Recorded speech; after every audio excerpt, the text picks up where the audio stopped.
Hi, I'm Milo. And this is Teller. And this is our tiny home on wheels. We call her Dottie. Dottie is a 2013 Ford Transit Connect XLT. I bought her about 2 years ago with a little over 150,000 miles on her. This conversion is 100% DIY, and it includes an expanding bed, an office/workstation, an indoor and outdoor kitchen, a garage, and storage for an e-bike.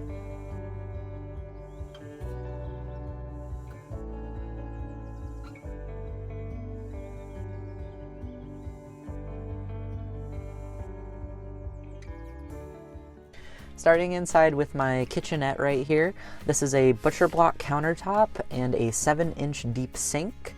It's big enough to hold all of my pots and pans, which are all very small for my small van. The backsplash is not tile, it is actually just a sticker. This is my magnetic knife rack. I've never had knives fall off, no matter how bumpy the roads, so that's very good. This is my water pump button, so turn it on so you always know when it's on because it's lit up, so you don't ever leave it on. And then, yeah, it just works really well.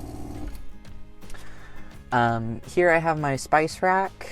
They're just held on by screws, so you just screw them down and use them, and then you just screw them back up. I have a touch light right here just in case I don't want to use my main lights, or I just need a dim light. This is my upper cabinet. It's on gas struts, so it stays up when I open it. And this is where I keep all of my dry goods. Down here I have 2 cabinets. On this side is where I have my gray water stored, as well as some paper towels and some tall dry items, including some pasta back there and my solo stove. On this side is where I keep all my dishes and utensils on the top. I opted to use a dish drying rack to store all of my dishes on. Because I mainly use all the dishes when I'm cooking a meal, since I don't have very many, so I can just wash them, put them in the drying rack, let them dry, and then just put the whole thing back away. Down on the bottom, I have some storage for Teller's dog food, some canned goods, my bread box, and then pushed in the back there is a camp toilet for emergencies only. Over here, I have my workstation. I'm a photographer, so I do a lot of photo editing. So I have my monitor here, a 24-inch monitor on a swivel. So I can swivel it out to face outward if I'm working out there on my pull-out table, or if I'm laying in bed and want to watch something, I can angle it to wherever I need.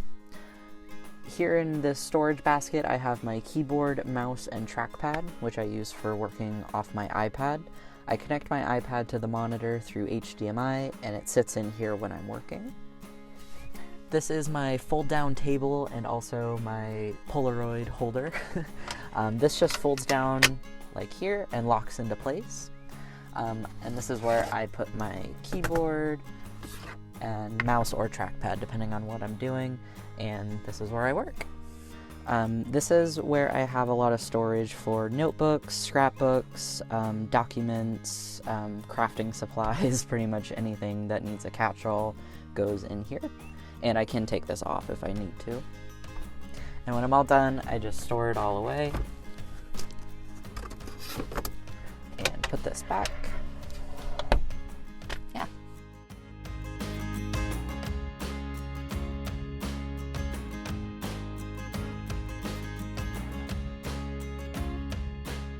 Up here I have my over-the-cab storage, so to access this I just pull this down and I can open this.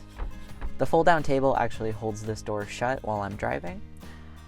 Up here I have my bedding and there's pillows behind, and then I also have my toiletry bag and my packing cubes full of all my clothes. And it's a really deep storage, so it goes pretty far back there. So my bed pulls out into about the size of a twin bed, and it's split into two pieces, so it can be pulled out into an L shape for a lounge mode, or fully extended to make that twin size bed. When I'm closed up inside the van and I'm making the bed without any of the doors open, it's nice to have it in two pieces so I can pull this side out, hop on it, and then pull this side out, and then rearrange the cushions without having to get outside the van to make the bed. So I guess I'll do it.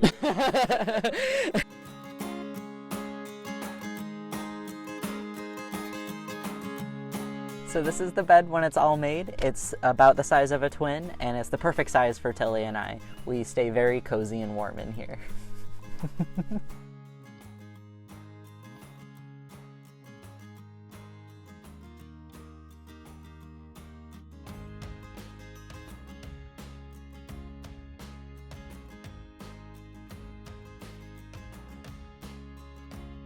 Underneath my bed, I have a pull-out kitchen which stores my fridge and a lot of my cooking utensils and my camp stove.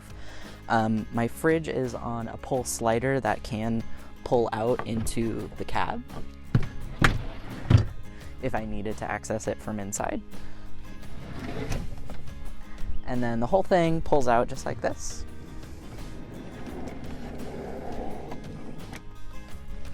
And it's a 4-foot extension, and it's on 500-pound sliders, but the box is nowhere near that capacity, so even with a fully loaded fridge and a full storage box. On this side is a storage compartment that you can access through this door. In here I keep my camp stove, some extra towels, my propane, my jet boil and fuel for that, and then pots and pans. And then below that, I actually keep my camp shower as well. So the stove has its own little compartment here, so it's not going anywhere. And it just pops out just like this. And then I set my propane on the ground and connect it all up, and it works great.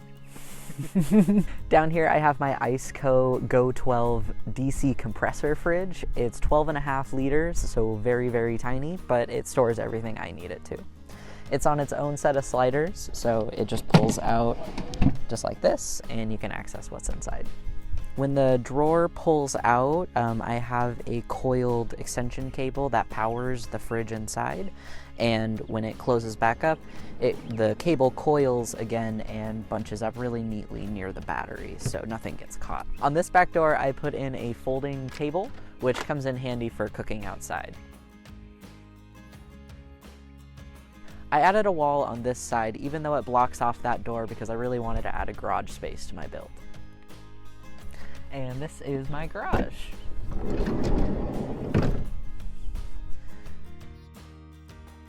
This is where I keep all of my tools, screws, miscellaneous small objects in this little storage compartment, small tools, extension cables, pretty much anything you would find in anybody's garage. Here is my power strip that is controlled by the switch inside, so this is my monitor cable. In my garage is also where I store my water, so I have two 5-gallon water jugs for fresh water, so 10 gallons total, and one of them feeds into a water pump, and when this one empties, I just swap it out for this one, and then make sure that always one is filled up at least. This is also where all of my electrical gets routed, right here. So it comes in from the ceiling, goes here, goes to the light switches and the plug on the other side, and then comes through this conduit all the way down through the cab and to the battery on the other side. I have a couple little lights in here as well, one under here and one under here. And tucked away back here, I have a campfire tripod for cooking over the campfire, and then a broom handle, and then the broom head is down there. I also store some of Tilly's towels here because they get really gross, so I don't want to keep them in the living space.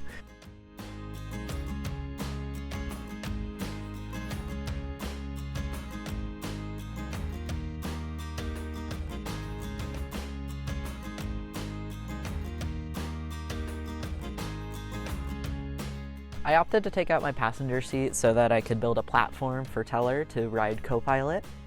And it also added a lot of space for storage. So underneath Teller's 2 beds, I have my window coverings, my pop-up shower tent, and then underneath this platform is actually where I store an e-bike.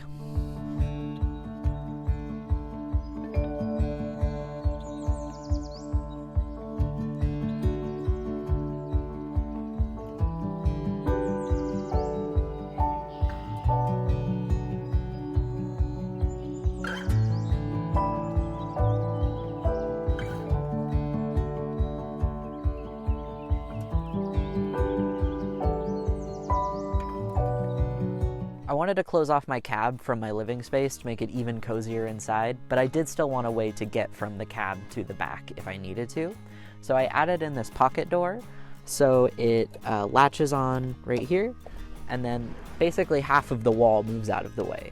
So then Teller can jump from the cab to the back during long road trips, and if it's raining out, we can crawl back very awkwardly. Down here is where I store my stool for when I'm working on my pull-out kitchen.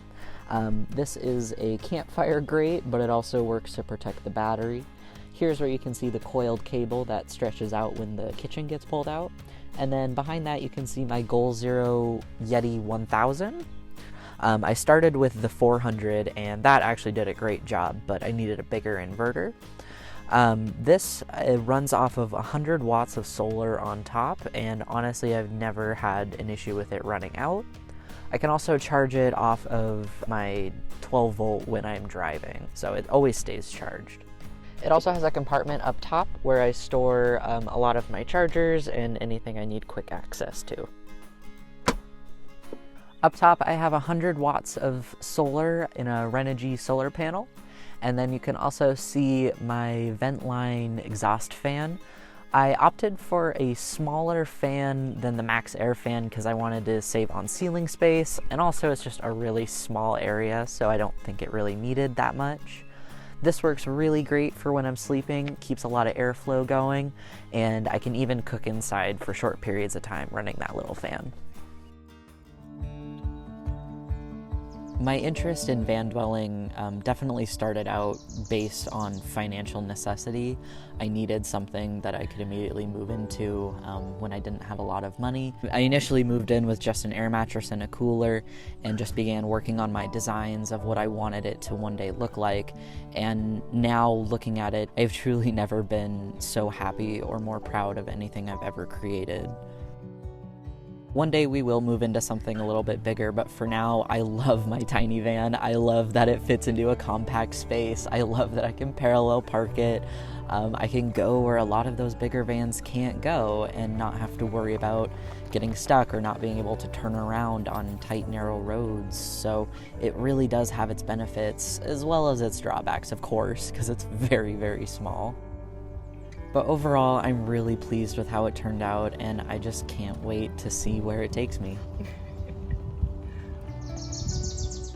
Thank you so much for watching my van tour. If you have any questions about my build, please feel free to leave them in a comment below, and I'll try to answer it in a future video. Also, please subscribe to the channel to see when I post those future videos.